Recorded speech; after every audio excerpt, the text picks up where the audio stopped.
श्री गुरु सालिका पाठी राखा इतरांचा लिखा कोण करी राजयाची कांता काय भीक मागे मनाची आजोगे सिद्धी पावे कल्पतरू तळवटी जो कोणी बैसला काय होणे त्याला सांगा कोणी दानदेव म्हणे तरलो तरलो आता उद्धरिलो गुरु कृपे विठाला विठाला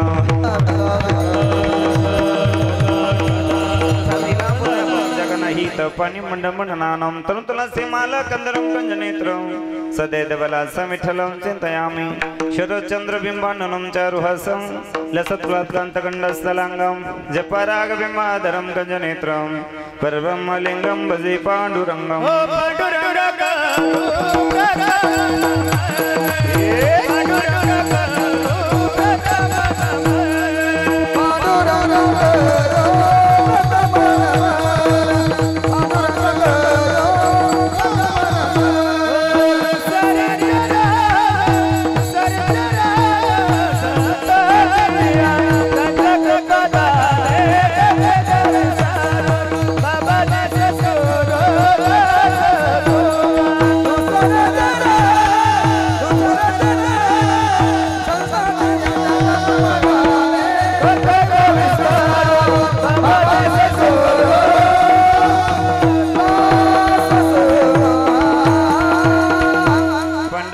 करू प्रथम मन दुसरे चरण संतांचे त्यांच्या कृपादानी कथेचा विस्तारू बाबाजी सद्गुरु दास तुकादयांचे केले स्मरण होय सकळ विद्यांच्या अधिकरण तेजवंदू श्री चरण श्री गोंचे ते नमस्कारण्यात ओम नमो ज्ञानेश्वर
संगत दंडवत हाता नमरंग भूमिका कीर्तन होते लोकाटा मृदंग श्रोते देखा त्या माझे दंडवत विढाल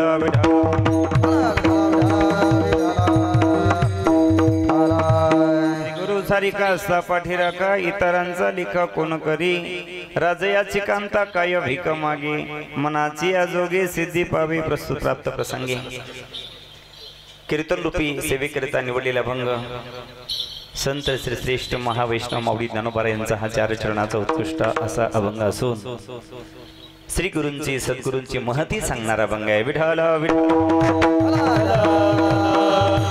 मात्र अभंगाकडे जाण्यापूर्वी अल्पसा परिहार द्यायचा तोंडी असा तर आज आपल्या वाघरळ असेल डोंगरगाव असेल दाभाडी असेल सर्व पंचकृषीतील या ठिकाणी बघा मंडळींचं असणारं हे मुख्य स्थान आहे असं मुख्य असे या ठिकाणी देवस्थान आहे की श्री सद्गुरु श्वासानंदजी महाराजांच्या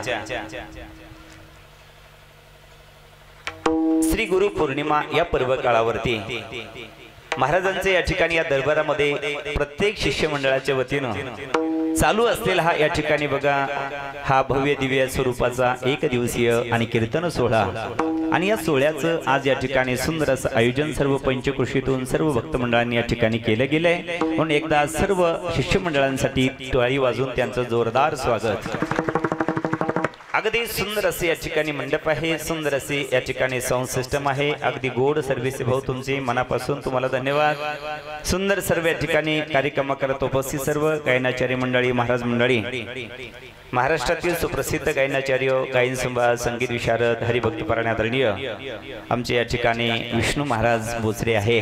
त्याचप्रमाणे महाराष्ट्रातील सुप्रसिद्ध गायनाचार्य गायन संवाद संगीत विशारद हरिभक्तपरायण आदरणीय आमचे या ठिकाणी गणेश महाराज देवकर आहे। अगदी या ठिकाणी आमचे गोपाल महाराज आहे। इकडं आमचे विल्हाडी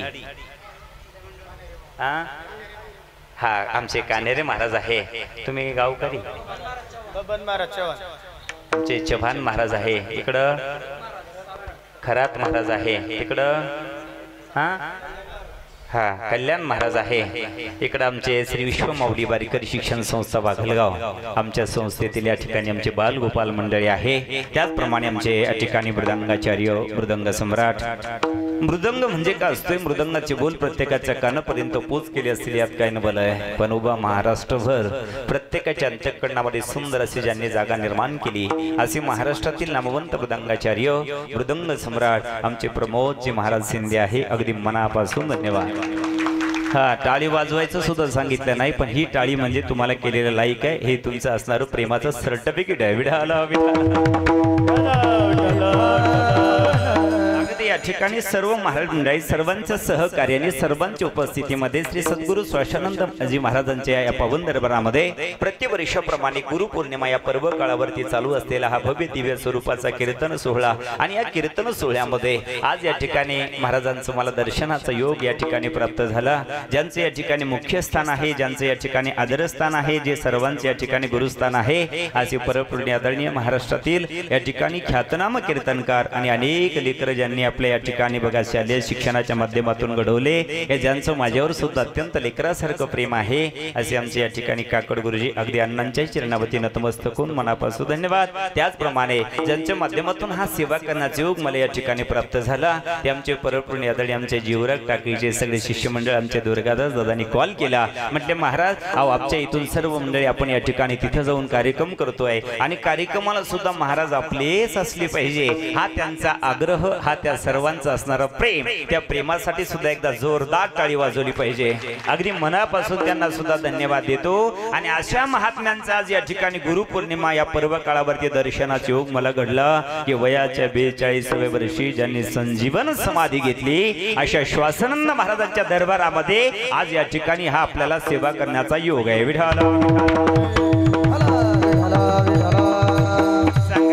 अगदी त्या ठिकाणी गेल्या 10 वर्षापासून या ठिकाणी ही कार्यक्रमाचा हा पर्व या ठिकाणी चालू आहे आणि या ठिकाणी आज मात्र ही माझ्या वाट्याला सेवा आलेली आहे। गुरुपौर्णिमा हा पर्व काळ आहे आणि जिकडं तिकडं मात्र हा उत्सव अत्यंत आनंदात त्या ठिकाणी साजरा केला जातोय, पण हा आनंद आज आपल्या श्वासानंद महाराजांच्या दरबारात होतोय। ऐक नाही ऐकायला लोक कमी असतील गड्या बरं का, परंतु हा आनंद प्रत्येकाच्या घरापर्यंत पोहोचायचं काम आज या ठिकाणी आमचे गायत्री गोशाळा यूट्यूब चॅनलचे प्रतिनिधी आमचे या ठिकाणी बघा सोमनाथ भाऊ आज या ठिकाणी या कार्यक्रमाचं चित्रीकरण करत आहेत। अगदी मनापासून त्यांना सुद्धा धन्यवाद।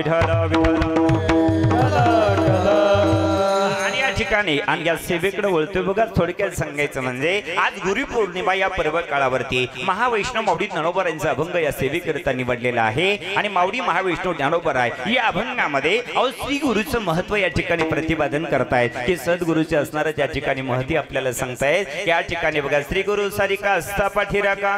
जर कधी आपल्या पाठीशी जर श्री गुरु असेल आणि जर ते श्री गुरूंचा आशीर्वाद आपल्या पाठीशी असेल ना, आपल्या इतरांचा लेखा काय करी म्हणजे ज्या पद्धतीनं त्याला कशाचीच त्या ठिकाणी अडचण आयुष्यामध्ये येणार नाही। कारण त्या ठिकाणी उदाहरण देतात बघा, जसं त्या ठिकाणी एखाद्या वेळेला एखाद्या वेळेस राजाची जर राणी असेल गड्या, तिला कुठं भीक मागायचं काम पडणार आहे का? त्या पद्धतीने असणाऱ्या श्री गुरु सारिका राजा जर पाठीशी असेल तर त्या साधकाला त्या शिष्याला कुणाकडे भीक मागण्याची गरज नाही। जगाचा मालक त्याला भरभरून दिल्याशिवाय राहणार नाही आणि त्या साधकाचा उद्धार झाल्याशिवाय राहणार नाही। आणि माऊली महावैष्णव ज्ञानोबा सरळ सरळ बोलतायत मीच मात्र माझ्या सद्गुरूच्या कृपेने मात्र मी त्या ठिकाणी तरुण गेलोय, माझा उद्धार झालाय। हा अभंगाचा सरळ सरळ अर्थ आहे।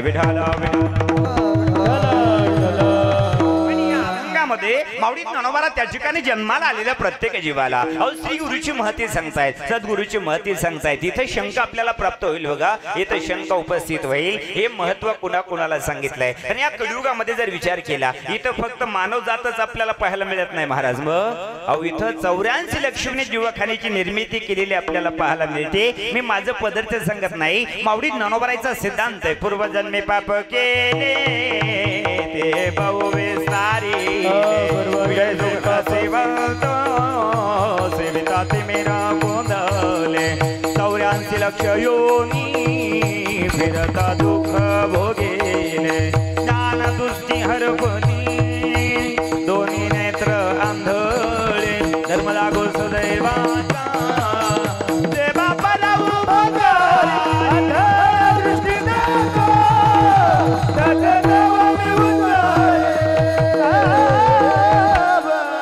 माऊली ज्ञानोबांचा सिद्धांत आहे. या मृत्यू लोकाचा बारकाने जर विचार केला इथं 84 लक्ष्मी जीवखान्याची निर्मिती केलेली आपल्याला पाहायला मिळते. आणि 84 लक्ष्मी जीवखान्याचा बारकाने जर विचार केला याचं आपल्याला 3 वर्गात वर्गीकरण पाहायला मिळते. यामध्ये काहींचं जीवन कर्म प्रधान आहे, काहींचं जीवन भोग प्रधान आहे आणि काहींचं जीवन मात्र विचार प्रधान आहे. इथं प्रश्न निर्माण होईल, कर्म प्रधान जीवन कोणाचं आहे, भोग प्रधान जीवन कोणाचं आहे आणि विचार प्रधान जीवन नेमकं कोणाचं आहे. आमचे शास्त्रकार बोलतायत कर्म प्रधानम साधु जीवनम तो भोग प्रधानम पशु जीवनम तो विचार प्रधानम जीवनम तो यस्मै प्रधान्यम तत्तदेव कुर्यात्.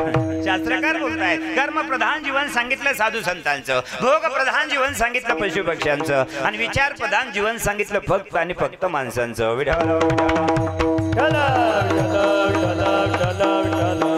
आपल्याला 3 वर्गामध्ये वर्गीकरण आपल्याला पाहता येईल. पण पहिले मला सांगा, मी बोलतोय सगळ्यांना आवाज येतोय ना? माझं बोललेलं सगळ्यांना कळतंय ना? कारण तुमच्या या दरबारामध्ये सेवा करण्याचा योग मला पहिल्यांदाच मिळाला बरं का, म्हणून पहिले चौकशी केलेली बरी. हा येतो ना सगळ्यांना आवाज? इकडं येतो, इकडं येतो. मग काय चालू होतं आपलं कीर्तन? बरं झालं बाबा तुम्ही कीर्तनच म्हणले.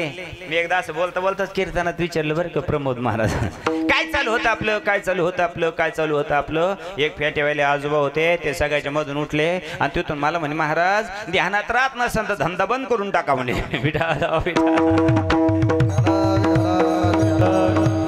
मला हे सांगायचं आहे, या 84 लक्ष्मी जीवखान्याचा बारीकाने विचार केला याचं 3 वर्गात आपल्याला वर्गीकरण पाहता येईल. पहिल्या वर्गाचा आपण विचार करतोय कर्म प्रधान जीवन असणारा. कर्म प्रधान जीवन कोणाचं आहे तर साधू संतांचं जीवन मात्र कर्म प्रधान आहे. कारण गीतेमध्ये भगवान श्रीकृष्ण परमात्म्याने अर्जुनाला सांगितले, अर्जुना साधूंचं जीवन मात्र हे कर्म प्रधान आहे. साधूंचं त्या ठिकाणी जीवन मात्र कर्म प्रधान साधूने जीवन जगायचं आहे. असं ज्यावेळेस भगवान श्रीकृष्ण परमात्म्याने सांगितलं, अर्जुनाने प्रश्न उपस्थित केला, प्रभू साधूंचं जीवन हे कर्मप्रधान आहे. अरे श्री गुरूंचं जीवन हे कर्मप्रधान आहे, परंतु त्या ठिकाणी त्यांनी साधूंनी हे जीवन जगायचं आहे. परंतु असं जीवन साधूने कुठपर्यंत जगायचं आहे. त्यावेळेला भगवान श्रीकृष्ण परमात्म्याने सांगितलंय, जोवरी अर्जुना तो बुद्धू भेटीना म्हणा तेव्हा त्या साधना बसावी लागी. अरे अर्जुना जोपर्यंत साधूच्या जीवनामध्ये बोध प्राप्त होत नाही, पूर्ण ज्ञान प्राप्त होत नाही, तोपर्यंत साधूने कर्मप्रधान जीवन जगायचं आहे. अहो त्यावेळेस त्या ठिकाणी अर्जुनाने पुन्हा प्रश्न उपस्थित केला, प्रभू मग पूर्ण बोध प्राप्त होईपर्यंत साधूने कर्मप्रधान जीवन जगायचं आहे इथपर्यंत बरोबर आहे. मग पूर्ण ज्ञान प्राप्त झाल्यानंतर साधूने कर्म करणं थांबायचंय का हो? भगवान सांगतात अर्जुन अजिबात थांबायचं नाही. कारण पूर्ण ज्ञान प्राप्त होईपर्यंत साधूने कर्म करायचं आहे स्वतःसाठी आणि पूर्ण ज्ञान प्राप्त झाल्यानंतर साधूने समाधीमध्ये बसून आणि विशेष कर्म करायचं या समाजासाठी. म्हणून तर हा शिष्य मेळा या ठिकाणी महाराजांच्या दरबारात आहे. विठ्ठल विठ्ठल. साधू जीवन हे तुमच्या आमच्यासाठी आहेत महाराज. आता मला सांगा किती लांब लांबून कुठल्या कुठल्या गावची मंडळी इथं आले माहित नाही, पण एवढ्या लांबून इथे येण्याची काय गरज आहे? पण याचं कारण आहे का? कारण हे साधू जीवन हे तुमच्या आमच्यासाठी आहे. आज इथं बसले, दर्शन घेतलं, आशीर्वाद घेतला, आज आपण आपल्या कामाला निघून गेलो ना, आपल्याला ते साधू ते श्री गुरु आपल्याला मात्र आशीर्वाद दिल्याशिवाय राहणार नाही. आणि तो एकदा तरी वर्षातून एकदा तरी त्यांच्या दरबारात आलो पाहिजे आणि त्यांचं दर्शन घेऊन गेलो पाहिजे. याच्यासाठी हा आजचा असणारा उत्सव आहे बघा. विठ्ठल विठ्ठल. म्हणून बघा येता आलं ना साधूकडे त्या ठिकाणी आलं पाहिजे. पण अजूनही महत्वाचं सांगून जातो, कारण साधू हे स्वतःसाठी कुठंच जगले नाही महाराज. साधू जीवनाचा जर विचार केला ना, साधू स्वतःच्या प्रपंचाकरिता जगले नाही. साधू कधी स्वतःचा संसार करत बसले नाही. संसाराच्या नावे घालून या शून्य वाढता हा पुण्य धर्म केला. साधूंच्या बाबतीत विचार केला ना, अहो त्यांनी पूर्णपणे संसाराचा त्याग केला आणि प्रत्येक जीवासाठी प्रत्येक त्या ठिकाणी समाजासाठी त्यांनी कार्य केलेलं आपल्याला पाहायला मिळत आहे. म्हणजे साधू जीवनामध्ये त्याग पाहायला मिळतोय, आहे का नाही. अजून पुढे जाऊन सांगू का, साधू जीवन हे त्यागाने शोभत असतं. श्रीमंत माणसाचं जीवन दानाने शोभत असतं आणि योद्ध्याचं जीवन हे शस्त्राने शोभत असतं. विठाला विठाला अजून त्या ठिकाणी बघा, सोप्या भाषेत सांगायचं असेल तर साधूला आपला परिचय करून द्यायचा असेल ना, तर साधूने आपला परिचय त्यागाने दिला पाहिजे. अरे श्रीमंत माणसाला आपला परिचय करून द्यायचा असेल तर श्रीमंत माणसाने आपला परिचय दानाने दिला पाहिजे. अहो त्या ठिकाणी बघा, आणि ह्या गोष्टी महत्वाच्या. आणि योद्ध्याला जर आपला परिचय करून द्यायचा असेल तर योद्ध्याने आपला परिचय मात्र आज शस्त्राने दिला पाहिजे. नाही तर खरंच सांगतो तुम्हाला, जर श्रीमंत म्हणून घ्यायचं असेल तर त्याने परिचय दानाने दिला पाहिजे. बरीच लोक असे असतात सोमेनाथ भाऊ, काही काही माणसं बोलताना बोलत असतात, महाराज आमच्या गावचा तो माणूस आहे ना, लय श्रीमंत आहे, लय श्रीमंत आहे. असल असल पण त्याची वर्गणीच पहा.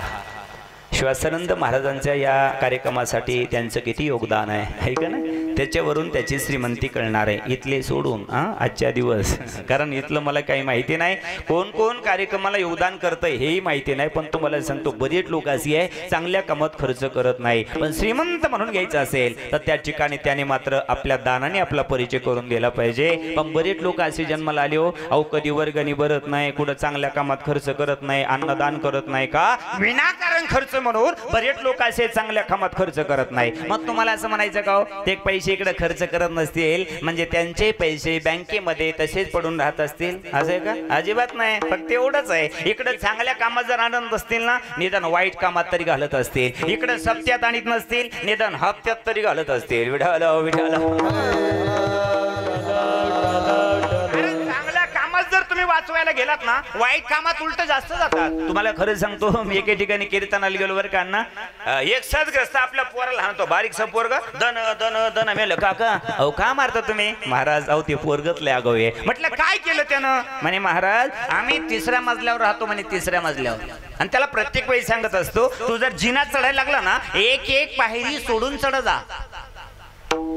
मी म्हणलं काका असं का बरं? महाराज तेवढी चप्पल कमी घासन ना. वार्य माणूस, पोराची चप्पल कमी घासायला पाहिजे, एक एक पायरी त्याला सोडून चढायला सांगितली. म्हणे मग ते पोरग एवढा आगाऊ, म्हणे महाराज एवढा आगाऊ, ते 2-2 पायऱ्या सोडून चढलं. अरे म्हटलं मग फायदा झाला ना, चप्पल घासायची वाचली ना. ते म्हणे ओ महाराज इकडे चप्पल घासायची वाचली, म्हणजे इकडे अंतर वाढलं म्हणून पॅन्ट फाडून बसले म्हणे. विठाला विठाला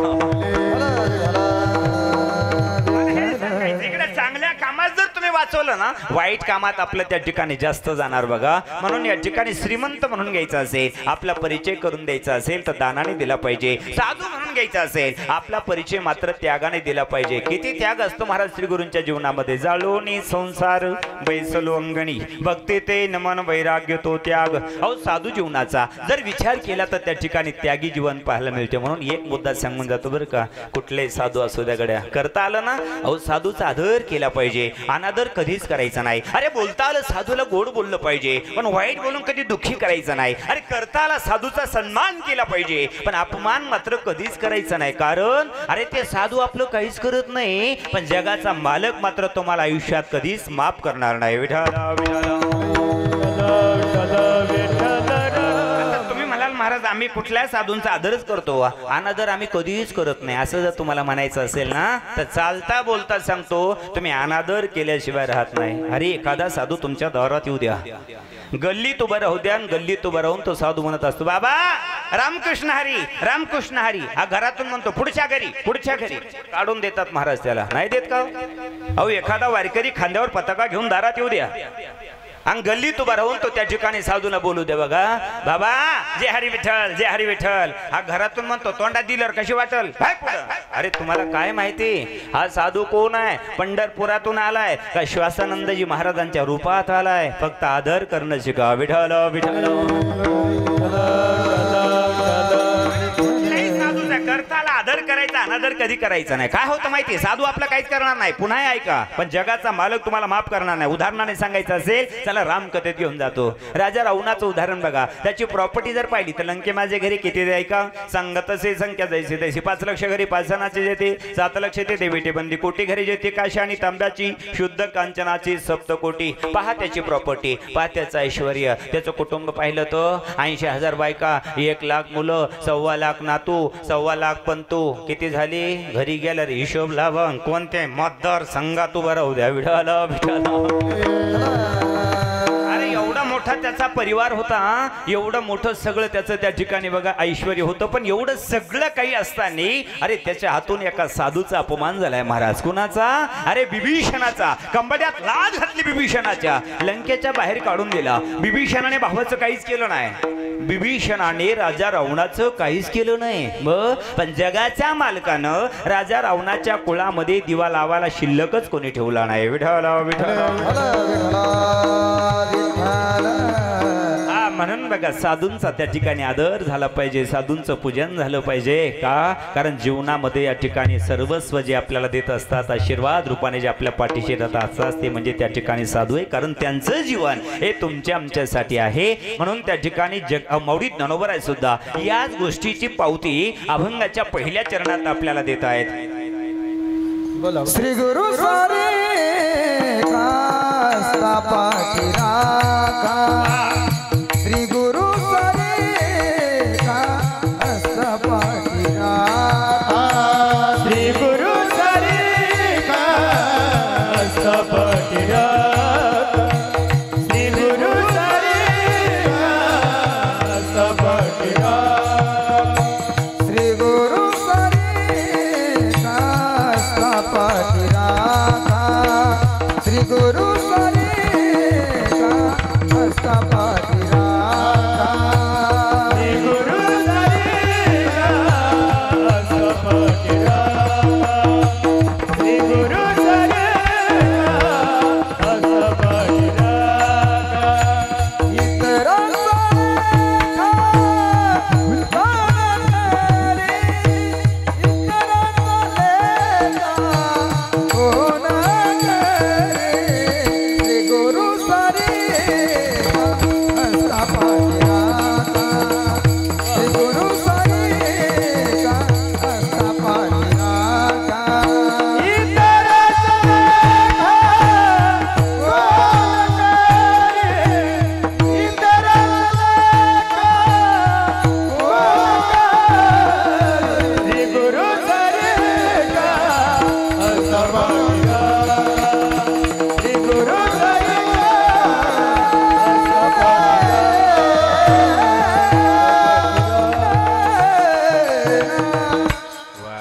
वाजवा ना गड्या एकदा.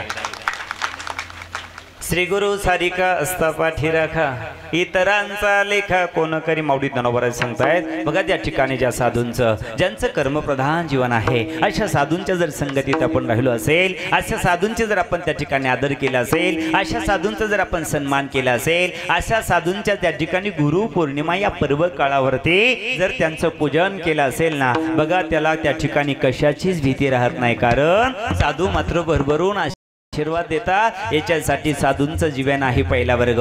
दुसऱ्या वर्गाचा आपण विचार करतोय बघा, भोगप्रधान जीवन असणारा. भोगप्रधान जीवन कोणाचं आहे तर पशु पक्ष्यांचं जीवन मात्र हे भोगप्रधान आहे. कारण पशु पक्ष्यांच्या बाबतीत विचार केला, त्यांना कीर्तन भजन समजत नाही, त्यांना गुरुपौर्णिमा काय असते हे पर्वही त्या ठिकाणी कळत नाही. जर कधी पशूंना कीर्तन कळलं असतं, समजा कल्पना करा, जर कधी समजा बैलाला कीर्तन समजलं असतं प्रमोद महाराज, तर बरेच बैल कीर्तन ऐकायला मंडपात येऊन बसले असते. कीर्तन जर म्हशीला समजलं असतं तर बऱ्याच म्हशी कीर्तन ऐकायला मंडपात येऊन बसल्या असत्या. म्हणजे खाऊन पिऊन घरी कूलरच्या हवेत बसल्या सगळ्या म्हशी आहे असं मला अजिबात म्हणायचं नाहीये.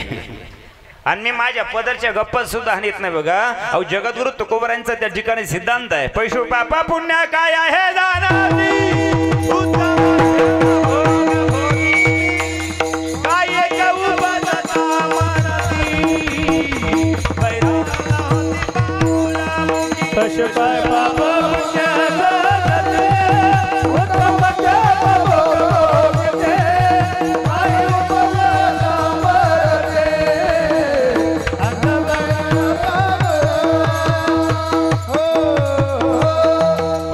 पाप पुण्य काय हे जाणती, उत्तम मध्यम भोग भोगिते, कारण त्यांचं जीवन भोग प्रधान आहे. त्यांना कीर्तन भजन पौर्णिमा गुरुपौर्णिमा काय, गुरु काय, शिष्य काय काय असतं हे काही समजत नाही. कुणाला पशु पक्ष्यांना हा दुसरा वर्ग.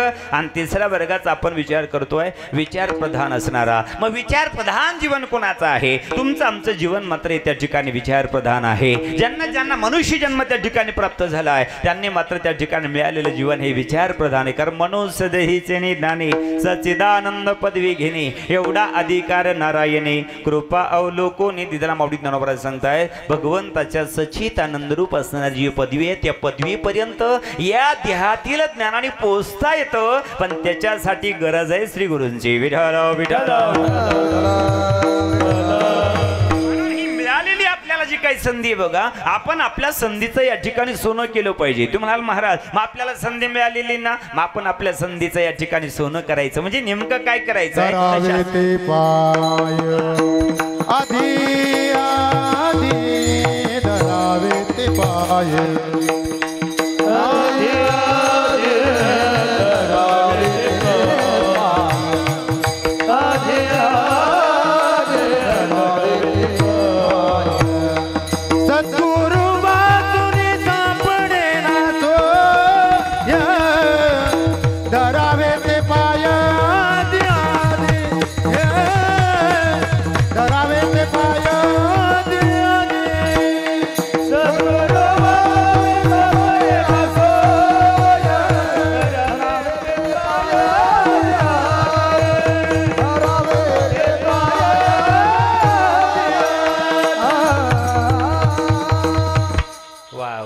सद्गुरू वाचोनी सापडे ना सोय. बघा धरावे ते. हा म्हणून या ठिकाणी महत्वाची मिळालेली संधी आहे. आपण आपल्या संधीचं सोनं केलं पाहिजे. आज गुरुपौर्णिमा पर्व काळ आहे. आज आपण या ठिकाणी आपल्या गुरूंच्या दर्शनाला आलो पाहिजे. त्यांचे त्या ठिकाणी पूजन केलं पाहिजे. साधूंचा आशीर्वाद घेतला पाहिजे. आणि हा ज्यांनी घेतला असेल बघा लक्षात ठेवा, श्री गुरु सारिका असता पाठीरा का. माऊलीत ज्ञानोबा सांगतायत इतरांचा लेखा कोण करी. म्हणजे अहो त्यांना मात्र त्या ठिकाणी कशाचीच कमी पडणार नाही. आणि त्या ठिकाणी असणाऱ्या त्या साधकांचा उद्धार झाल्याशिवाय राहणार नाही. आज पर्यंत पुराणामध्ये किती कथा भाग आपल्याला पाहता येईल बघा. ज्या ज्या वेळेला जगाचा मालक आहे, मग बऱ्याच वेळेला असं करतं आम्हाला श्री गुरूंची काय गरज आहे का नाही. भगवान श्रीकृष्णाच्या बाबतीत विचार केला. लहान असताना ते सुद्धा श्री गुरुकडे संदीपनी महाराजांच्या आश्रमामध्ये विद्या शिकायला गेले. प्रभू रामचंद्राच्या बाबतीत विचार केला. सर्व जगाचा मालक आहे, सर्व दुनियाचा बाप आहे, मग पण तरी सुद्धा गुरुग्रह गाय पठाणारा घुराई.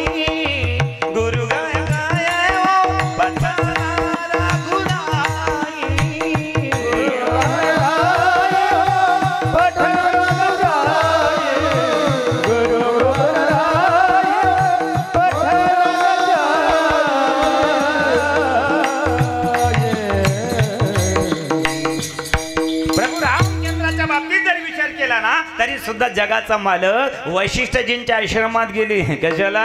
त्या ठिकाणी विद्यार्जन करण्यासाठी गेले. अहो त्या ठिकाणी गुरूंचा आशीर्वाद घेण्यासाठी गेले. कारण त्यांना सुद्धा माहिती होतं जर श्री गुरूंचा आशीर्वाद त्या ठिकाणी पाठीशी असेल मग त्या साधकाला कशाचीच कमी पडत नाही. म्हणून आपल्याला मिळालेली संधी आपण आपल्या संधीचं सोनं केलं पाहिजे. आणि या ठिकाणी श्री गुरूच्या सानिध्यात राहिलं पाहिजे. आणि अजून काय केलं पाहिजे? उरलेलं आयुष्य का नाही आपण मात्र त्या ठिकाणी भगवत चिंतनात घालवलं पाहिजे. ही मिळालेली संधी. प्रत्येकाला इथे किती आयुष्य मिळालं बरं? इथं प्रत्येक माणसाचं आयुष्य किती आहे? नाही असं कसं म्हणता हो?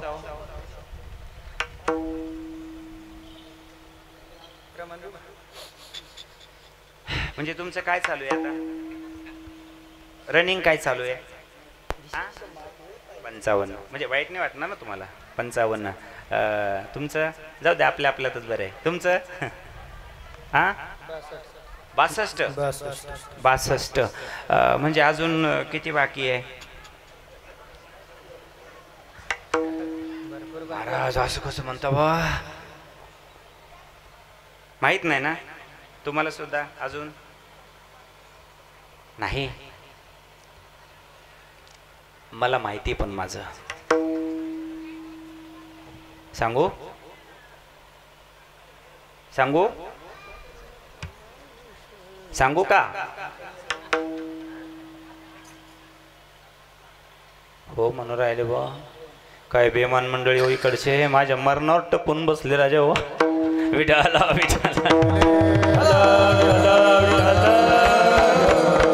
मला हे सांगायचंय इथं प्रत्येक माणसाला आयुष्य किती मिळालंय मी माझ्या पद्धतीने सांगत नाही कारण बघा त्या ठिकाणी कृतयुगामध्ये प्रत्येक माणसाला आयुष्य होतं 1,00,000 वर्ष त्रेतायुगामध्ये 1 शून्य कमी झालं प्रत्येक माणसाला आयुष्य होतं बघा त्या ठिकाणी 10,000 वर्ष पुन्हा मात्र त्या ठिकाणी द्वापर युगामध्ये 1 शून्य कमी झालं प्रत्येक माणसाला आयुष्य होतं 1,000 वर्ष आणि या ठिकाणी आता कलियुगामध्ये पुन्हा 1 शून्य कमी त्या ठिकाणी झालंय आता इथं प्रत्येक माणसाला आयुष्य किती आहे अल्पायुष्य मानव देह अल्पायुष्य मानव देह शतगणिले ते अर्धरात्र काय शतगणिले ते अर्धरात्र काय मध्यकालत्व पिडरोग मध्यकालत्व पिडरोग काय भजना शिवरन ते पाएगा काय भजना शिवरन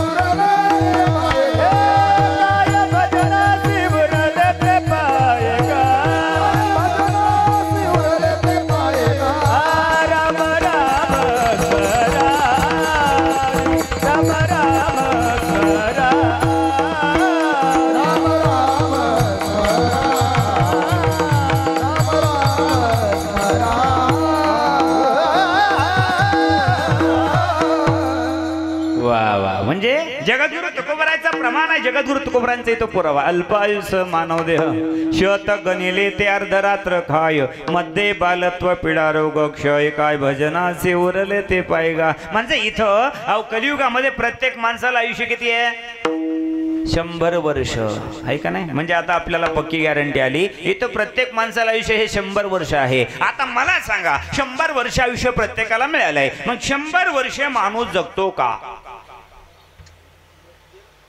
अरे वा मग सांगितलं तर आपल्याला 100 वर्ष मग 100 वर्ष माणूस जगत नाही मग तो मधीच मरून जातो मग काऊन मरतो बरेच लोक म्हणतात बरं का असं महाराज एखादा धडकून जर मी आला ना रोडवर नाही नाही त्याचं मरणच तिथं लिहिलं होतं एखादा फाशी घेऊन जर मी आला ना नाही नाही त्याचं मरणच तिथं लिहिलं होतं खरं सांगतो तुम्हाला इथं पुरावा दिला माझ्या तुकोबरायांनी पुरावा दिला माझ्या ज्ञानोबरायांनी अरे पुरावा दिला मला 4 वेद 6 शास्त्र 18 पुराणांनी कलियुगामध्ये प्रत्येक माणसाला आयुष्य 100 वर्ष आहे पण दिलेलं आयुष्य 100 वर्ष असून सुद्धा माणूस 100 वर्ष जगत नाही तो मधीच मरून जातो का मरतो त्याचे 5 कारण माझ्या तुकोबरायांनी गाथ्यात सांगितले वाचा गाथा म्हणजे माथा जागेवर आला असं राहिल्याशिवाय राहणार नाही विठा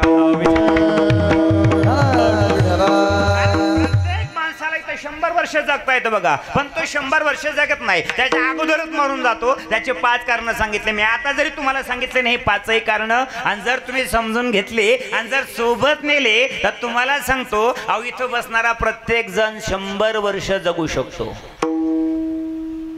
ऐकायचे असं असेल तर सांगा मला महाराज जगायचं सांगा आहे का नाही तिकडून काही मग मोदीने पैसे टाकले ते सांगा पण मरायचं नका म्हणू कारण मरावा कुणालाच वाटत नाही महाराज अगा मरू हा बोलूनच हाती मर म्हणलेलं सुद्धा माणसं खपून घेत नाही तर मराव कुणाला वाटेल का पण मग माणसं आधीच का मरतात माहितीये त्याचं कारण सांगितलं थोडक्यात सांगून पुढे जातो बघा मी तुम्हाला आयुष्य विचारलं सांगितलं नाही माहिती नाही म्हणून पुढे जातो आणि हे महत्वाचं आहे जर 100 वर्ष माणसाला जगता आलं आयुष्य जर चांगलं जगता आलं तर गुरु पौर्णिमा उत्सव असाच आपल्याला आहे तोपर्यंत आणि चांगल्यापैकी करता येईल विठ्ठल विठ्ठल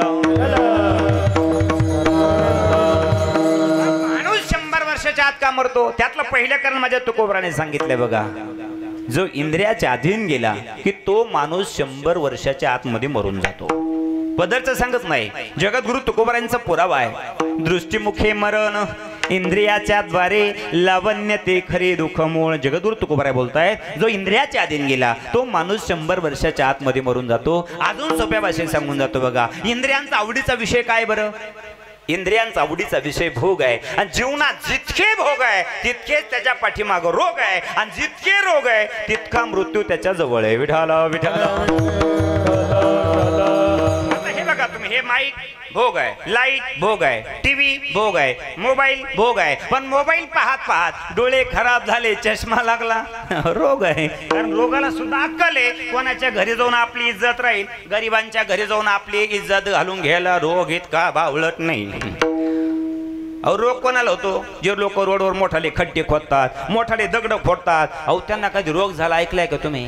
त्यांचा कधी वाल गेला ऐकलाय का तुम्ही? कधीच नाही महाराज. वाल अशा लोकांचा जातो जे बंगल्याच्या खाली उतरत नाही, उतरले तर गाडीच्या खाली पाय देत नाही. त्यांना विचारावं ना काय झालं, ते म्हणते वाल गेला. जाणारच भाऊ का? विठाला विठाला जितका भोग आहे तितकेच त्याच्या पाठीमाग रोग आहे. आणि त्या ठिकाणी म्हणूनच जितके रोग आहे तितका मृत्यू त्याच्या जवळ आहे. एक सदग्रस्त तुम्हाला अजून सोप्या भाषेत सांगतो. त्याला चक्कर आला आणि चक्कर येऊन त्या ठिकाणी बघा असा खाली पडला. पण त्याला उठवलं, हॉस्पिटलमध्ये नेलं. डॉक्टर साहेब आले, त्याने चेक केलं आणि सांगितलं हो बरं झालं तुम्ही लवकर आले. मग अहो थोडा जर एक मिनिट उशीर झाला असता ना तर कदाचित मग गौरी पौर्णिमा सोबतच तुमचा कार्यक्रम झाला असता. म्हणजे काय झालं होतं एवढं? मला काही नाही, तुमचं शुगर वाढली. असं अजिबात साखर खाऊ नका. चालन साहेब, काही अडचण नाही. तिथून तो घरी आला. साखर नाही, चहा नाही, काहीच नाही. गोड पदार्थ दिसले का हरगिवास टाकायचा नको का? आपल्याला जगायचं आहे. पण पुढं काय झालं माहितीये का? एक दिवस असं महिना, 2 महिने, 4 महिने निघून गेले. पुढं गुरुपौर्णिमाचा पर्व काळ आला आणि मग तिथं कीर्तनाचा कार्यक्रम आणि कीर्तन झालं. महाराज लोकांच्या पंक्तीला जेवायचा योग त्याचा आला.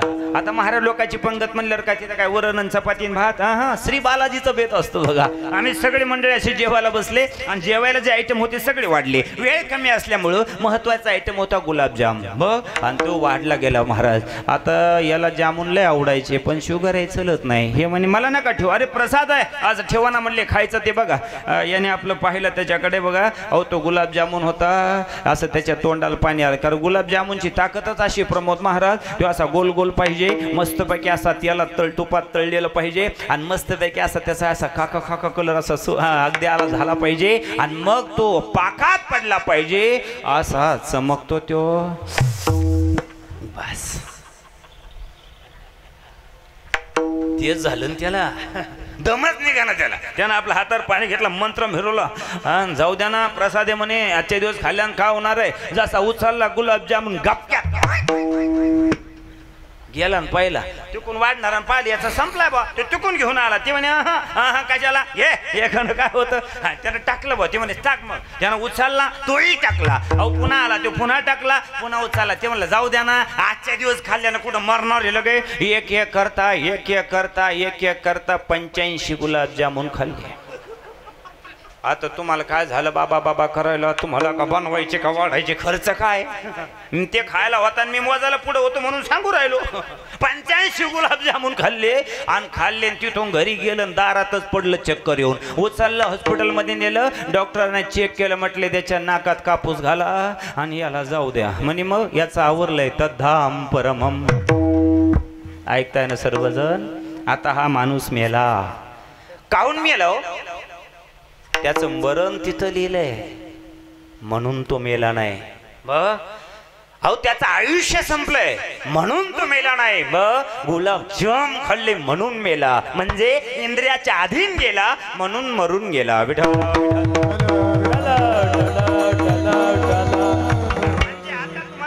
म्हणून बघा आज तुम्हाला सांगतो. एक आमचे आयुर्वेदाचार्य डॉक्टर आमचे मित्र आहे सुमेनाथ भाऊ. मी त्यांना सहज विचारलं, म्हणलं का माणसाला आजारी पडू नये, माणसाला कुठला रोग होऊ नये, याच्यासाठी औषध नाही का? ते म्हणले लई सोपा औषध आहे. कोणतं? फक्त मी सांगतो ऐकून घ्या आणि तुमच्याही कामाचं आहे, घरी घेऊन जा.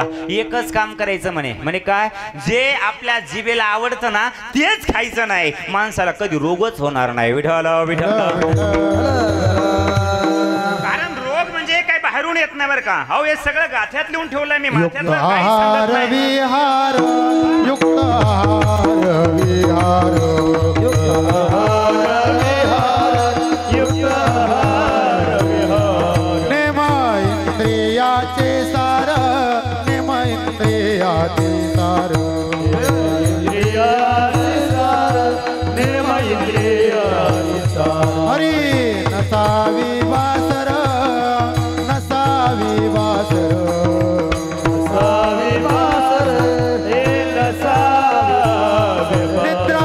बहु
फक्त आहार विहार नेम इंद्रियासी सार बघा म्हणून काय सांगितलं बघा सगळं नियमात असलं पाहिजे काय खावं किती खावं कसं खावं 100 वर्ष जगण्यासाठी याचा अभ्यास करावं प्रत्येक माणूस 100 वर्ष जगू शकतो म्हणजे इंद्रियाच्या अधीन गेला की तो माणूस लवकर मरून जातो पहिलं कारण दुसरं कारण ऐकत असाल तर परत ऐका जीवनात विक्षेप निर्माण झाला तोही माणूस 100 वर्षाच्या आतमध्ये मरून जातो पदार्थ सांगत नाही भजनी विक्षेप त्याची पै मरण जीवनात विक्षेप निर्माण झाला की तोही माणूस 100 वर्षाच्या आतमध्ये मरतो आता या ठिकाणी उदाहरण सांगायचं असेल पूर्वात सांगायचं असेल तर कोरोना काळातलं उदाहरण बघा कोरोना काळामध्ये माऊलीचा सोहळा मात्र त्या ठिकाणी कॅन्सल करण्यात आला होता बरोबर आहे कारण जिकडं तिकडं कोरोनाचं वातावरण होतं सगळे लोक मरायला घाबरत होते म्हणून त्या ठिकाणी शासनाचा आदेश होता यावर्षी मात्र माऊलीचा सोहळा कॅन्सल राहील आणि त्या ठिकाणी मात्र जिकडं तिकडे ही बातमी सगळ्यांना पोहोचली होती पण एक खानदानी वारकरी होता 35 वर्ष झाले माऊलीच्या सोहळ्यात पंढरपूरला जाणारा तो वारकरी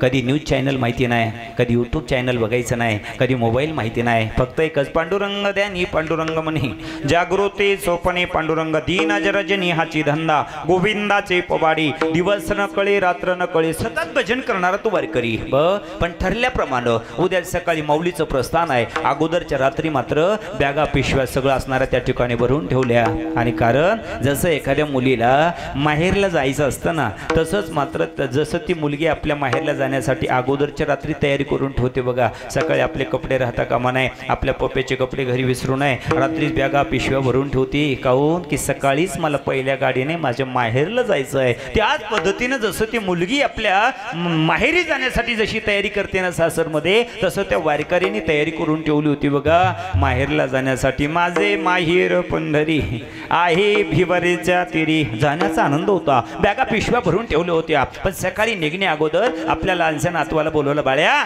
इकडे एकदा एवढा नंबर लाव रे महाराजांचं मला बोलायचं आहे आणि मग निघायचं आहे त्या बाळ्याने फोन लावून दिला बाबाकडे मोबाईल दिला आणि इकडून बोलवर बोललेत बाबा रामकृष्ण हरी मी वारकरी बोलतोय मग किती वाजता निघायचं आहे माऊली प्रस्थान किती वाजता आहे आम्ही कुठे यायचं आहे आम्ही सगळ्यांनी एकत्रित कुठे जमा व्हायचं आहे मला सांगा त्यावेळेस त्या दिंडी चालक महाराजांनी सांगितलं काय वारकरी बाबा अहो तुम्ही मोबाईल पाहता का नाही न्यूज चॅनल वगैरे तुम्ही बघता का नाही अहो तुम्ही बातम्या वगैरे ऐकता का नाही काय झालंय तुम्हाला माहिती नाही का बाहेर जिकडं तिकडं कोरोनाचं वातावरण चालू आहे आणि या वर्षी माऊलीचा सोहळा कॅन्सल झालाय हे तुम्हाला माहिती नाही का मजाक मस्करी माझी करण्यासाठी फोन केलाय का त्यावेळेस त्या वारकऱ्याने सांगितलं नाही हो महाराज मी मजाक नाही करत आहे तुम्ही माझी मजाक करता की काय मला सांगा ना 35 वर्ष झाले मी तुमच्या सोबत पालखी सोबत आपण पंढरपूरला जातोय ना पांडुरंगाकडे मी माझ्या बॅगा पिशव्या भरून ठेवल्या हो सांगा ना मला आपण किती वाजता यायचं आणि कुठे यायचं आहे त्या दिंडी चालक महाराजांनी सांगितलं बाबा या वर्षी आपल्याला वारीला जाता येणार नाही म्हणजे माऊलीचा सोहळा कॅन्सल आहे म्हणजे या वर्षी माऊली पंढरपूरला जाणार नाही बाबा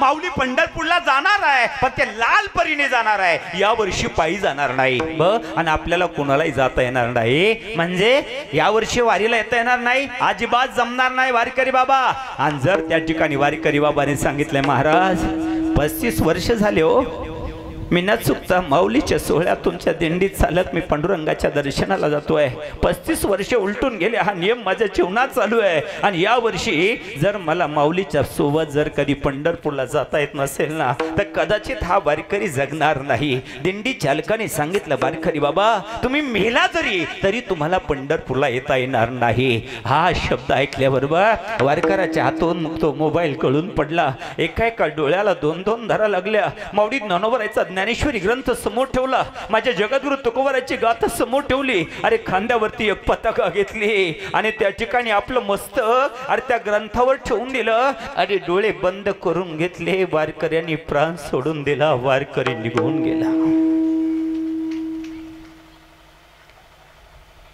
आता मला सांगा वारकऱ्याचं मरण तिथं लिहिलंय म्हणून वारकरी मेला नाही त्याचं आयुष्य संपलंय म्हणून वारकरी मेला नाही मग जीवनात विक्षेप निर्माण झाला म्हणून तो वारकरी मेला विठ्ठल विठ्ठल मरणाला दुसरं कारण जर का असेल तर जीवनामध्ये विक्षेप निर्माण झाला की तोही माणूस त्या ठिकाणी 100 वर्षाच्या आतमध्ये मरून जातो. म्हणून करता आलं कोणाच्या जीवनामध्ये, अरे जाता आलं कोणाच्या जीवनामध्ये, संधी बनून जा पण विक्षेप बनून जाऊ नका. जर तुम्ही विक्षेप करायला गेला, एखाद्या कारणावरून तुम्ही जर वाद करायला गेला आणि जर त्यामध्ये त्या वाद करण्यात जर समोरच्याचा मृत्यू झाला तर त्याच्या मरणाला जबाबदार तुम्ही असणार आहे. म्हणून संधी बनून जाता आलं तर संधी बनून जा पण विक्षेप बनून जाऊ नका, कारण मरणालाही दुसरं कारण आहे. विठ्ठल विठ्ठल. आणि तिसरं कारण असं आहे बघा, जीवनामध्ये विरस निर्माण झाला की तोही माणूस 100 वर्षाच्या आतमध्ये मरून जातो. चौथं कारण असं आहे, जो रसाच्या अधीन गेला की तोही माणूस 100 वर्षाच्या आतमध्ये मरून जातो. रस्त माहिती आहे सगळ्याला. बघा रोडवरती एखाद्या वेळेस कोणाचा ऍक्सिडेंट जर झाला ना, ऍक्सिडेंट झाल्याबरोबर आणि मग तिकून तो मित्र सांगतो काय रे, अरे किती वेळची वाट बघत होतो, अर्ध्या तासात येतो म्हणून सांगितलं, 2 तास झाले तुला यायला, एवढा वेळ का लागला? तो म्हणला ट्रॅफिक जाम झाली होती. कशामुळं? अरे समोर जबरदस्त ऍक्सिडेंट झाला. कुणाचा रे? अरे समोर मोटरसायकलवर होते आणि त्याला एका कंटेनरने उडवलं. काय रे? मग काय झालं? मेलंय ते जागेवर. मग ते म्हणतो काय रे, फेल होतो काय रे? हा तर मुद्दा लक्षात आहे. बऱ्याचदा ऍक्सिडेंट कशामुळे होतात?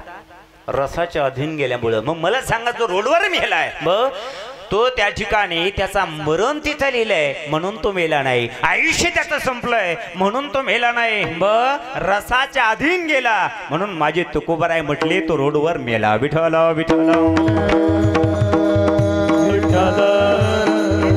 कारण आहे. आणि 5वं कारण असं आहे बघा, मरणाच्या बाबतीत माणूस चुकीच्या संगतीत गेला की तोही 100 वर्षाच्या आतमध्ये मरून जातो.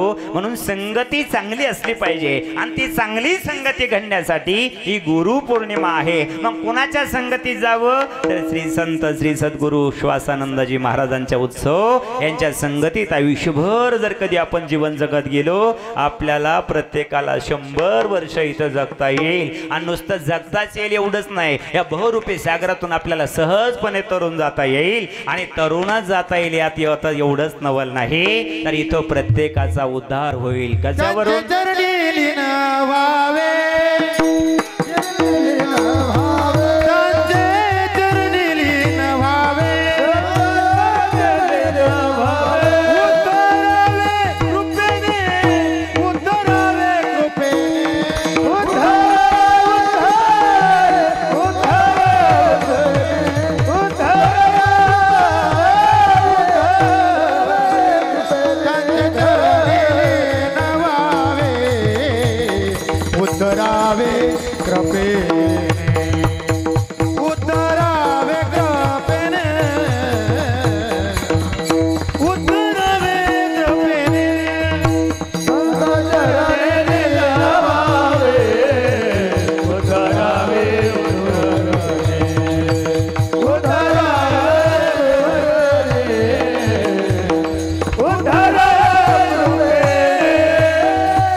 टाळी वाजवा ना कडे एकदा. फार गोड प्रमाण दिलंय हो, अगदी 1 से बढ़कर 1. वा, काहीच करायचं नाही, फक्त त्याच्या चरणावरती. हा, म्हणूनच पुराव्याला पुरावा भेटला ना. मग बोलायचंच काम माझ्याकडे. इकडं कीर्तनकार आहे, इकडं कीर्तनकार आहे आणि लेकराकडे बोलायचं काम दिलंय. विठाला विठाला. अगदी जाऊ द्या, ऐकणारे कमी बरं का, आहे का नाही? थोडे आहेत मग, पण थोडे परी रे, थोडे कोयना पण चांगले. गर्दी कमी आहे पण सगळे मात्र दर्दी आहे, सगळे मात्र श्वासानंदजी महाराजांचे हे अन्वयी आहेत. आणि म्हणून पुन्हा पुन्हा तुमच्या चरणावती नतमस्तक होऊन मनापासून खूप खूप धन्यवाद. कारण माऊली ज्ञानोबराज संत आहेत, अशा सद्गुरूंचा आपल्याच्या ठिकाणी पाठीशी असेल ना, इतरांचा लेखा कोण करी. अरे इथं काय विचार, आपण याची कोणासोबतच तुलना करू शकत नाही गड्या, कारण एवढा मोठा आशीर्वाद आपल्या पाठीशी आहे. म्हणून फक्त आपण काय केलं पाहिजे? काहीच नाही हो, फक्त त्या ठिकाणी त्या सद्गुरूंच्या सानिध्यामध्ये राहून आपण फक्त भजन केलं पाहिजे. कुणाचं भजन करायचं आहे? कारण काय म्हणते, कारण प्रत्येकाला भजन कोणाचं करावं हे सुद्धा माहित नाही महाराज, बरं का? कारण सगळ्याच गोष्टी सगळ्यांना माहीत असतात असं नाही का? असतात बरं. अहो सगळ्यांना सगळ्या गोष्टी नाही कळत. बघा गुरुजी, तुम्ही फार फटकन लवकर पूजा आवरली कीर्तन ऐकायसाठी, म्हणून तुम्हाला सांगतो बघा, सगळ्यांना सगळ्या गोष्टी कळत नाही. मी एकदा बँकेत गेलो बरं का, बँकेत एक सदग्रस्त बँकेच्या गेट मध्ये असा आडवा झोपला होता. आडवा तिकून शिपायाला पाहिलं आणि तो तिकून आला आणि त्यांना सांगितलं, इथे झोपायचं जागा एक म्हणले त्यांनी सांगितले ओरडू नको म्हणले मग बघ म्हणले इथं बोर्डावर काय लिहिलेलं आहे ऐकता ना त्या बोर्डावर लिहिलेलं होतं यहाँ सोने पे लोन मिलता है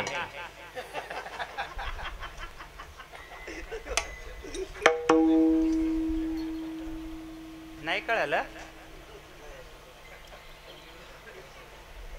तुमच्यासाठी हा आमच्या इथे एक नवीन सुनबाई नांदायला आली नवीन घरात आली आणि एक दिवस मंदिरात दर्शनाला गेली दर्शन झालं आणि घरी जाताना मंदिरातला घंटाच घेऊन गेली तो वाजवायचा घंटा असतो ना ती घंटा घेऊन आली आणि आनंद घंटा तो फ्रीज मध्ये ठेवून दिला आणि घर काम करायला लागली सासूबाई बाहेरून आली तिला काहीतरी घ्यायचं होतं म्हणून तिने फ्रीज उघडल्याबरोबर तिने घंटा पाहिला आणि लगेच आवाज दिला म्हणजे काय इकडी आहे म्हणे काय हा घंटा कोण ठेवला इथं ठेव मीच ठेवला काय बावटे सुनबाई तू म्हणजे कसं काय अगं घंटा देव घरात पाहिजे मंदिरात पाहिजे तो का फ्रीज मध्ये ठेवत असते का सुनबाई म्हणली सासूबाई ओरडू नका म्हणे मग मी आत्ताच पुस्तकात वाचलं म्हणे काय वाचलं ग कांद्याची आणि लसणाची पेस्ट तयार करा आणि एक घंटा फ्रीज मध्ये ठेवा विठाला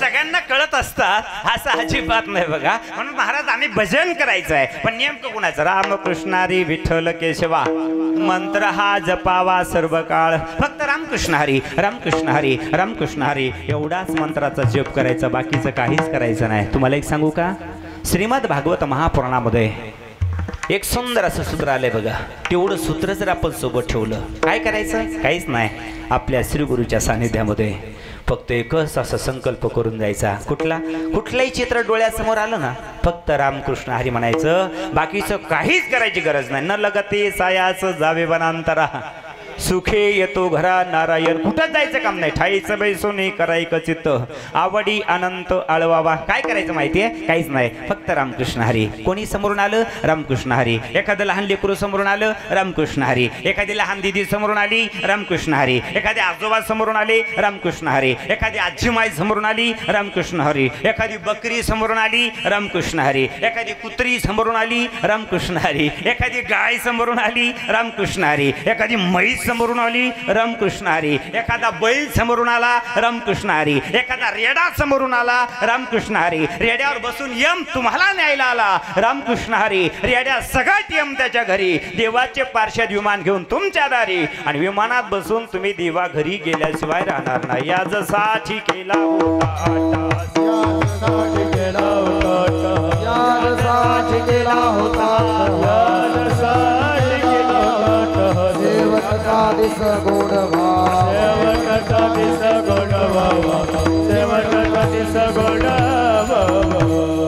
भागवतातला उदाहरण आहेत महाराज मी पदरच्या गप्पा आणत नाही अजामेळ नावाचा ब्राह्मण आहे आयुष्यात काहीच केलं नाही त्यानं रेड्यावर बसून यम त्याला न्यायला आला आणि यमाच्या भीतीनं त्या ठिकाणी अजामेळ घाबरला आणि भीतीपोटी त्याने आपल्या मुलाला आवाज दिला नारायण म्हटलं आणि ते यम म्हणलं का रे हे गे ऐकता आपलं नाही म्हणे मग हे तर त्याला आवाज देऊन राहिलं हो ते यम पुन्हा रेड्यावर बसलं येड बोंबलत परत गेलं देवाचे पार्षद विमान घेऊन आले आणि हा ज्या मेळाला विमानात बसून देवा घरी घेऊन गेले हाच नियम जर तुम्ही आजपासून चालू केला आणि जर तुम्हाला यम न्यायला आला एवढ्या लवकर येणार नाही पण जर आला रामकृष्ण हरी जर मंत्र तुमच्या मुखातून बाहेर आला यम पुन्हा परत जाईल देवाचे पार्षद विमान घेऊन येईल आणि विमानात बसून तुम्हाला देवा घरी घेऊन जाईल बघा फक्त एवढाच एक संकल्प या श्री गुरुच्या सानिध्यामध्ये आपला करून जायचा आहे पण आजपासून फक्त एकच रामकृष्ण हरी ऐका नाही कारण रामकृष्ण हरी मंत्राची ताकदच एवढी महाराज तुम्हाला सांगू वयाच्या 85 वर्षापर्यंत रामकृष्ण हरी या मंत्राचा जप करणारा वारकरी 85 वर्षापर्यंत त्या मंत्राची ताकद अशी होती महाराज भवरोगा ऐसे जाय अनेक काय शुल्लके अरे कुठलाच रोग झाला नाही कधी आजारी पडला नाही कधी काहीच नाही पण 85 वर्षानंतर एक दिवस काय घडलं मात्र त्या ठिकाणी तो आणि वारकरी आजारी पडला म्हणजे चक्कर येऊन त्या ठिकाणी अचानक खाली पडला 4 मुलं होते परमार्थिक होते धावत आले आणि त्या ठिकाणी आपल्या 85 वर्षाच्या म्हाताऱ्या बापाला उचललं हॉस्पिटलमध्ये नेलं आणि ICU मध्ये ऍडमिट केलं ऐकत असाल तर ऐका ICU मध्ये ऍडमिट केलं गेलं होतं तोपर्यंत तो 85 वर्षाचा म्हातारा बाप हा कोमात जाऊन पोहोचला होता. वाचा त्याची बंद झाली होती. वाणी मात्र त्या ठिकाणी थांबले होते. आता मात्र या ठिकाणी आपला बाप काहीच बोलत नाही. हे ज्या वेळेला 4 लेकरांना कळलं होतं, 4 लेकरांच्या डोळ्याला 2-2 दारा लागल्या होत्या. 4ही लेकरं तिथून रडत आणि बाहेर येऊन पोहोचले होते आणि येऊन मात्र डॉक्टर साहेबांच्या कॅबिन मध्ये गेले आणि डॉक्टर साहेबांच्या बुटात सगळं पाय पडले.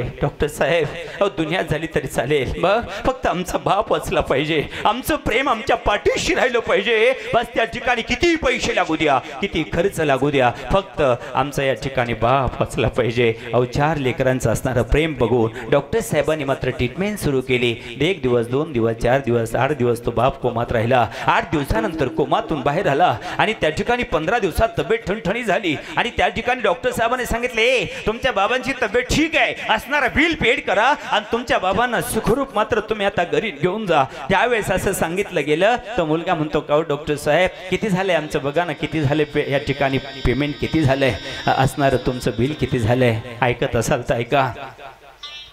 डॉक्टर साहेबांनी तिकडून मात्र त्या ठिकाणी असणारा तो बिलाचा कागद काढून आणला आणि त्या मुलाच्या हातात दिला. ऐकताय ना, त्या मुलाने तो कागद पाहिला. त्याच्यावरती 15 दिवसाचं आयुष्याचं असणारं सगळं डॉक्टर चार्जेस सगळं बिल छापून आलं होतं आणि त्या ठिकाणी बिलाचा आकडा होता जवळ 5 लाख रुपये. 5 लाखाचा आकडा त्या मुलाने तो बिलावरचा वाचला आणि त्या चेहऱ्यावरचा भाव, अरे 85 वर्षाच्या त्या म्हाताऱ्या बापानं बेडवर पडल्या ओळखला. उठून बसला तो बाप, हातातून तो कागद हिसकावून घेतला आणि त्याच्यावरती तो 5 लाखाचा तो आकडा त्या बापाने वाचला. एका डोळ्याला 2-2 धारा लागल्या. तो 85 वर्षाचा म्हातारा बाप डसा रडायला लागला आणि तिकडून मात्र अहो काय घडलं, डॉक्टर साहेब कॅबिन मधून धावत आले. बाबा रडू नका तुम्ही, बाबा रडू नका, अहो तुमचा पुनर्जन्म झालाय बाबा. अहो या ठिकाणी वाटत नव्हतं तुम्ही कोमात गेला होता, अहो परत येत्या का नाही वाटत नव्हतं, पण आज तुमचा पुनर्जन्म झालाय. श्वासानंदजी महाराजांचा आशीर्वाद तुम्हाला मिळालाय. बाबा आता तुम्ही रडू नका, पुन्हा रडल्या जर कोमात जाण्याची शक्यता आहे. 5 लाख रुपये बिल तुम्हाला जास्त वाटत असेल, 4 मुलं आहेत ना तुम्हाला, 5वा मला समजा 1 लाख रुपये कमी घेतो तुमच्याकडून, 4 लाख रुपये बिल पेड करा आणि सुखरूप घरी निघून जा. फक्त तुम्ही रडू नका. हे डॉक्टर साहेबांचं बोलणं ऐकल्यावर अरे तो 85 वर्षाचा म्हातारा बाप, अरे तो बेडवर नाही थांबला, अरे बेडवरून खाली उतरला, अरे चालत डॉक्टर साहेबापर्यंत गेला. डॉक्टर साहेबाचा हात पकडला. डॉक्टर साहेब तुम्ही 5 लाख रुपये बिल काढलंय म्हणून हा म्हातारा रडत नाहीये. रडण्याचं कारण काय बाबा? डॉक्टर साहेब रडण्याचं एवढंच कारण आहे, रडण्याचं एकच कारण आहे की 15 दिवस झाले तुमच्या आयुष्यामध्ये मला तुम्ही सांभाळलं. 5 लाख रुपये बिल काढलंय, अरे 85 वर्ष झाले विटेवरचा मालक मला सांभाळतोय, अजून 25 पैसे सुद्धा मागितले नाही हो. अरे त्याला बघून मला रडायला येत आहे, त्याच्याकडे बघून मला या ठिकाणी रडायला येत आहे. खरं सांगू तुम्हाला, रडायचं असेल ना रे फक्त त्याच्याकडेच, मागायचं असेल ना रे फक्त त्याच्याकडेच. आणि मागायचं तरी काय हो, मागायचं असेल, रडायचं असेल आणि देणारा जर कोण असेल फक्त विटेवरचा मालक आहे. पण त्याच्याकडून जर घ्यायचं असेल, त्याच्यापर्यंत जायचं असेल तर फक्त आणि फक्त एकच मार्ग आहे, तो म्हणजे श्री गुरूंच्या साह्याने आपल्याला जाता येतं. म्हणूनच या ठिकाणी गुरु पौर्णिमा हा पर्व काळावर आपण सद्गुरूंच्या सानिध्यात आहे. विठ्ठल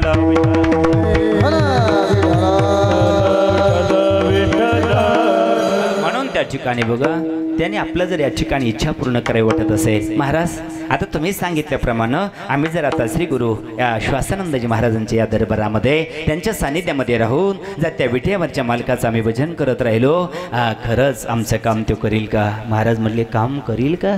असं मनात शंका घेऊ नका, कारण शंका जर घ्यायची असेल ना तर दुसरा उदाहरण सांगितलंय मौलिद ज्ञानोबरायांनी दुसऱ्या चरणामध्ये.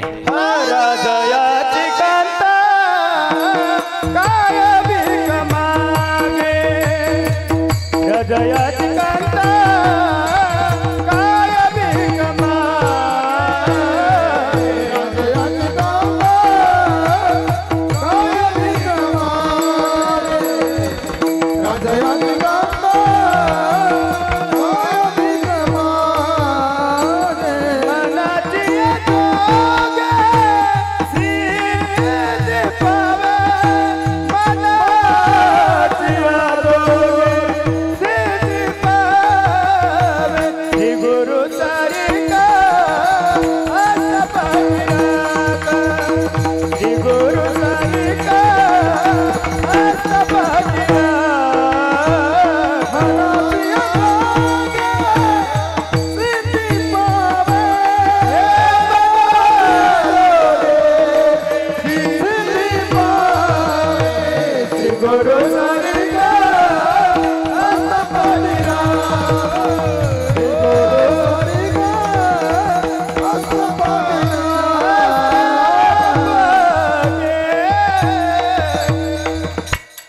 याची कांता काय भीक मागे मनाची जोगे सिद्धी पावे बघा या ठिकाणी उदाहरण दिलंय आणि एवढंच नाही आता वेळ आपला पुढे गेलाय म्हणून माऊली ज्ञानोबरांचे या ठिकाणी सरळ सरळ सांगितले माझा उद्धार झालाय याचं कारण आहे मी या ठिकाणी तरुण गेलोय याचं कारण ज्ञानदेव म्हणे तरलो आता उद्धरिलो गुरु कृपे फक्त त्या ठिकाणी त्या श्री गुरुच्याच कृपेने माझा उद्धार झालाय अनेक पुरावे सांगता येईल अनेक उदाहरणं त्या ठिकाणी देता येईल घड्याळ पुढे गेले म्हणून फक्त श्री गुरुच्या दरबारामध्ये आपण फक्त भजन केलं पाहिजे कुणाचं विठोबा रखुमा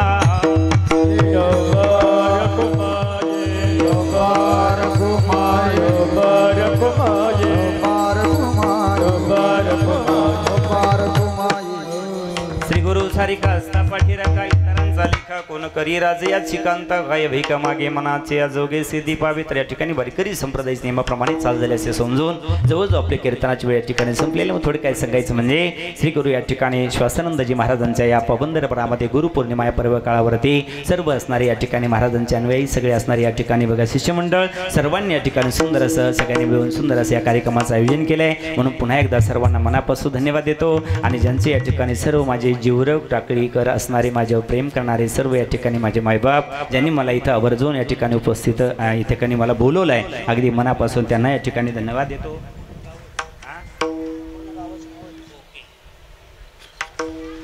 हा आणि या कार्यक्रमाकरिता ज्यांचं या ठिकाणी योगदान आहे सर्व या ठिकाणी बघा भजनी मंडळ बागरोळ चिखली बंजारवाडी नागठाणा साखरवाडी डोंगरगाव तळणी विलाडी डावरगाव हिवरा दाबाडी भातखेडा मसला आणि बाकरवाडी सर्व असणारी या ठिकाणी या गावांचं या कार्यक्रमासाठी मोठं योगदान आहे यांचं मोठं या ठिकाणी सहकार्य आहे म्हणून सगळ्यांना अगदी मनापासून या ठिकाणी धन्यवाद देतो एकदा सर्वांचं टाळी वाजून सगळ्यांच्या वतीने आपण स्वागत करूया आणि ज्यांचं या ठिकाणी मुख्य स्थान आहे श्रद्धास्थान आहे आदरस्थान आहे असे या ठिकाणी हरिभक्तपरायण आदरणीय आमचे या ठिकाणी काकड गुरुजी अगदी त्यांच्या चरणावतीनं नतमस्तक होतो आणि ज्यांनी मला या ठिकाणी बोलवलं आहे ते आदरणीय या ठिकाणी आमचे दुर्गादास दादा असतील सर्व माझे या ठिकाणी माझ्यावर प्रेम करणारे जीवरट टाकळीची मंडळी असतील अगदी सर्वांना मनापासून धन्यवाद देतो आणि जाता जाता पुन्हा एकदा सांगतोय या ठिकाणी या ठिकाणी सद्गुरू श्वासानंद महाराजांच्या या दरबारामध्ये महाराजांच्या चरणी नतमस्तक होऊन एकाच विनंती करेल इथं येणाऱ्या प्रत्येक भाविकांचं येणारं जीवन सुखाचं समृद्धीचं भरभराटीचं यशाचं जाओ उदंड आयुष्य त्यांना देऊ असं चांगलं कार्य समाजकार्य त्यांच्या हातून घडत राहो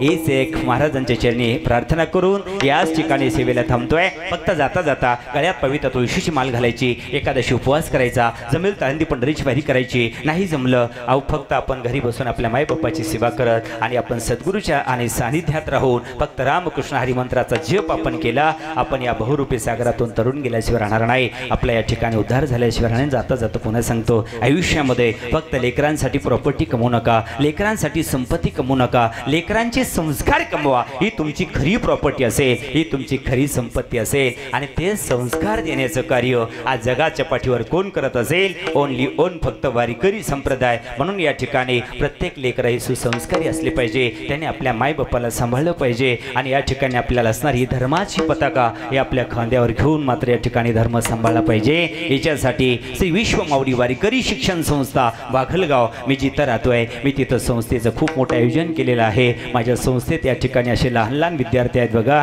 फक्त आज माझी संस्था चालू होऊन फक्त 20 ते 22 दिवस झाले आणि संस्थेतले विद्यार्थी सोबत आले आज 22 दिवसामध्ये आमच्या संस्थेतील विद्यार्थी बऱ्यापैकी चाली म्हणतायत चांगल्यापैकी संस्कृत बोलतायत आज पहिले विना ज्यांनी घेतला होता तेच विद्यार्थी आमचे या ठिकाणी बघा जनार्दन महाराज अगदी छोटे महाराज आहे फक्त 22 दिवस झाले इतकं सुंदर त्यांचं गायन आहे इतकं सुंदर त्यांचा आवाज आहे जर कोणाला वाटत असेल आपलं लेकरू कीर्तनकार झालं पाहिजे कोणाला वाटत असेल आपलं लेकरू मोठं गायक झालं पाहिजे तर तुम्ही श्री विश्व माऊली वारीकरी शिक्षण संस्था वाघलगाव या संस्थेचे भेट देऊन आपल्या लेकराचा प्रवेश निश्चित करा नक्कीच त्या ठिकाणी व्यासपीठावरून शब्द देतो तुमचं लेकरू मात्र पूर्णपणे त्याच्या पायावर उभं करून दिल्याशिवाय मी मात्र गप्प बसणार नाही आणि या ठिकाणी आज आमचे असणारे या ठिकाणी बघा गायत्री गोशाळेचे प्रतिनिधी आमचे आदरणीय सोमेनाथ भाऊंचे पुतणे आमचे धनंजय हा ते मात्र आमच्या संस्थेत आहे आणि आज ते सुद्धा आमच्या सोबत आले